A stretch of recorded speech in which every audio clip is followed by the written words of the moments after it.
Good morning বন্ধুরা, শুভ সকাল। শারদীয়ার প্রীতি শুভেচ্ছা, অনেক ভালোবাসা, অভিনন্দন তোমাদের সবাইকে। তো দেখো, আজকে সকালটা আমার ছাদের উপর থেকে ঝিরিঝিরি কুয়াশার মধ্যে শুরু হলো। তো মহাসপ্তমীর অনেক শুভেচ্ছা তোমাদেরকে।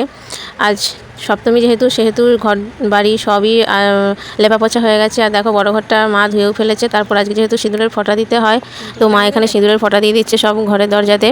তারপরে আমি এখানে বাসন ছিল অনেক সকালের, তো সেগুলো মেজে ধুয়ে নিচ্ছি। দেন তারপরে যাব এখানে দেখো কলাবউ স্নান করাতে। অলরেডি চলে এসেছে। আগে তো আমার একটু লেট হয়ে গেল আসতে, তো আমি একটু লেটে এসেছি। তো দেখো, এসে দেখছি ও হয়েও গেছে স্নান করানো।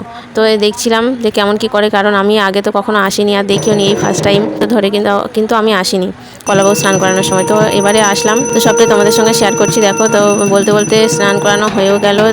আমরা কলাবউকে নিয়ে মন্দিরে চলে যাচ্ছি, তো দেখতে থাকো তোমরা। তো দেখো, এখানে চলেও এসেছে মন্দিরে পুজোর জন্য কলাবউ রেডি। তো তারপরে আমি ওই চেঞ্জ করে এসে অন্য কাপড় পরে, তো দেখো এখানে ওই বাচ্চা মেয়েগুলো সব যারা জোগাড় করে তারা বেলপাতার মালা করছিল, তো ওদের সঙ্গে একটু হাতে হাত লাগিয়ে দিলাম। কারণ বাচ্চারা ওরা কতক্ষণ ধরেই বা করবে, ধৈর্য হারিয়ে ফেলছে। তো ওদের সঙ্গে একটু হাত লাগিয়ে দিলাম। তারপরে পুষ্পাঞ্জলি সময় হয়ে গেল, তো আমি পুষ্পাঞ্জলি দিয়ে দিলাম। যেহেতু সপ্তমীতে দেওয়া হয় না, তো না খেয়েছিলাম, তো তাই ভাবলাম যে দিয়ে দিই পুষ্পাঞ্জলিটা। যেহেতু অনেকক্ষণ ধরে না খেয়ে আছি, খাওয়া হয়নি। তারপরে পুষ্পাঞ্জলি দেওয়া হয়ে গেছে এবং আমি তারপর ওই বাতি আর ধূপটা জ্বেলে দিলাম মন্দিরে, কারণ আগে জ্বালতে বলেছিল, তো আগে জ্বালা হয়নি।